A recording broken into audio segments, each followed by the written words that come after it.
Once upon a time there was a mother pig and her 3 piglets. 3 brothers are the same height. Round, pink, with the same funny tails. All summer the pigs played in the green grass, basked in the sun, basked in the puddles. But then autumn came. One day my mother said that it was time for them to think about winter. She asked them to build a big house. The younger brother said that winter is still far away. The middle brother said that he would build his own house when needed. And the older brother decided to build the house himself. The younger and middle brothers did nothing but play their games. It got colder and colder every day. The younger brother decided to build a house out of straw. The middle brother thought it would be very cold in the thatched house in winter. He decided to build a house from twigs and twigs. By the evening their housing was ready.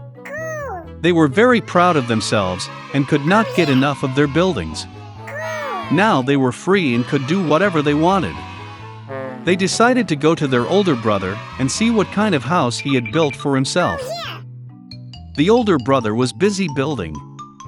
He applied stones, kneaded clay and slowly built himself a reliable, durable home. The younger brothers found their older brother at work.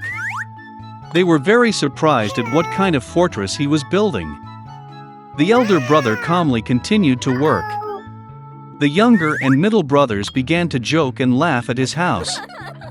They were so amused that their screeching echoed far across the lawn. The elder brother asked to be quiet because the wolf could hear them. The younger and middle brothers were amused even more. They decided that the older brother was just a coward. And the 2 brave brothers went for a walk. On the way, they sang and danced, and when they entered the forest, they made such a noise that they woke up the wolf who was sleeping under the pine tree. The disgruntled and hungry wolf went to the place where the screeching of 2 stupid pigs came from. The brothers walked merrily and talked about how easily they would deal with the wolf. And suddenly they saw a real living wolf. He was standing behind a large tree. He had very evil eyes and a huge toothy mouth. The brothers were so frightened that their thin tails trembled finely. The wolf prepared to jump. He snapped his teeth and blinked his right eye. The pigs suddenly came to their senses and, screeching across the forest, rushed to run away. Raising clouds of dust, they rushed each to his own house. The younger brother ran to his thatched hut and slammed the door in front of the wolf. The wolf growled and demanded to open the door. The younger brother, out of fear, could not utter a word. Then the wolf began to blow. The light roof instantly flew off the thatched hut. The wolf took a deep breath and blew a second time, and the thatch house flew in all directions. The wolf was delighted, snapped his teeth, and pounced on his younger brother. But the pig deftly dodged and ran. He ran to the house of the middle brother. The brothers managed to lock themselves up and looked at each other in dismay. The wolf got angry and began to blow. The house is slightly askew. The wolf blew a second, then a third, then a fourth time. But the house was still standing. The wolf took a deep breath and blew for the 5th time. The house shook and fell apart.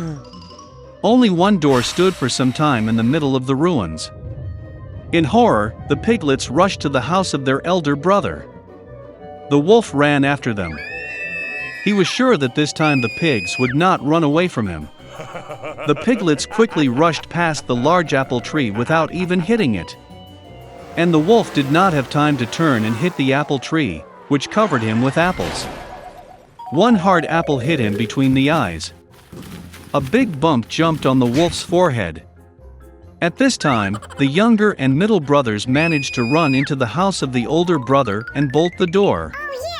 The wolf ran to the door, growled and demanded to open the door. The younger brothers were very scared and could not say anything in return.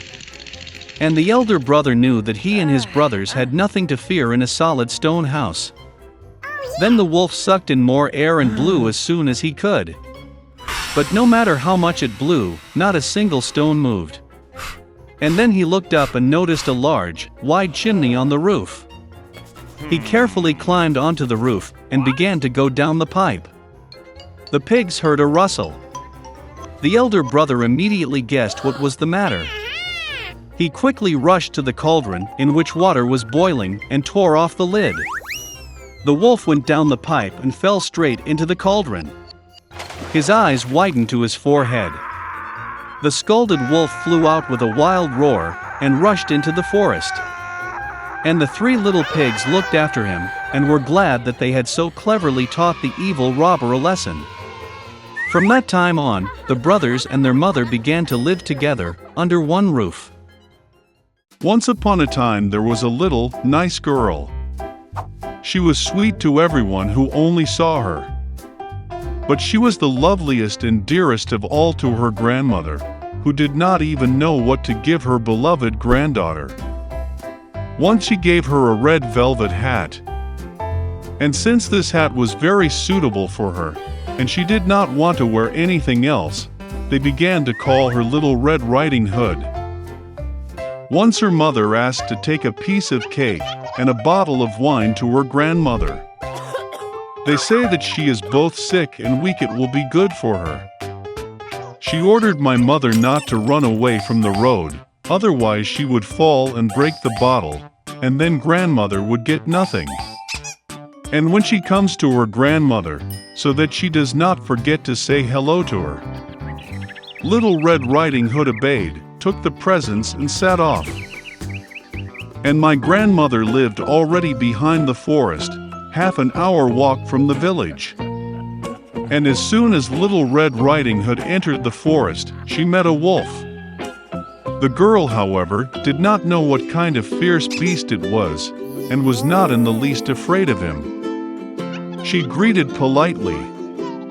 The wolf also behaved very decently, so Little Red Riding Hood told the wolf that she was bringing gifts to her beloved grandmother.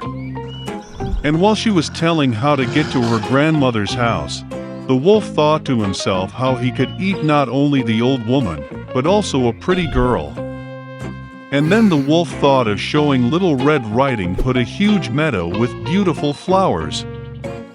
Little Red Riding Hood, as she looked at the many wonderful flowers, thought that it would be nice to bring grandmother a fresh bunch of flowers, because that would also please her. Yes, and ran away from the road to the side and began to collect flowers. Slightly picking one flower, as the other beckons her, it is even better, and she will run after that. And so it went further and further into the depths of the forest. And the wolf ran straight to grandmother's house and knocked on the door. Grandma asked who was there. And the wolf replied in a thin voice that it was Little Red Riding Hood who brought the pie and wine. The old woman believed and ordered to press on the latch and enter.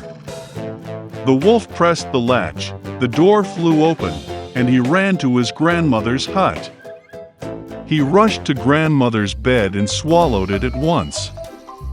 Then he put on his grandmother's dress and her cap on her head, went to bed and waited. Meanwhile, Little Red Riding Hood ran and ran after flowers, and when she collected as many of them as she could carry, then she again remembered about her grandmother and went to her house. She was very surprised that the door was wide open, and when she entered the room, she called out to her grandmother. There was no answer. The granddaughter came up to the bed and saw grandmother was lying, and she had pulled her cap on her very nose, and it seemed so strange. Little Red Riding Hood asked with bewilderment why grandmother had such big ears. And the wolf answered in a grandmother's voice to hear better. Then Little Red Riding Hood asked why grandmother had such big eyes. To better see you, the wolf answered. And the arms are so big that it is easier to grip. And when Little Red Riding Hood saw the wolf's mouth and only asked why grandmother had such a nasty big mouth, the wolf pounced on her, screaming, "So I could eat you!" And how he jumped out from under the blanket and swallowed the poor girl.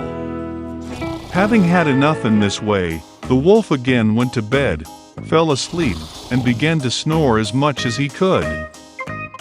At that time a hunter was passing by the grandmother's house, heard snoring and wondered if something had happened to the old woman that she snored so. He entered the house, went to the bed and saw that the wolf was sleeping there. And he has been hunting this villain for a long time.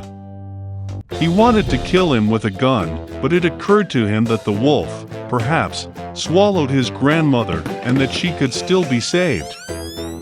That is why he did not shoot, but opened his wolf's mouth wide, and saw a red cap flash there. A girl jumped out of her mouth and said that her grandmother was still there. The hunter opened his wolf's mouth even wider, and the old grandmother somehow managed to get out behind the Red Riding Hood. They were delighted, began to hug and thank the hunter.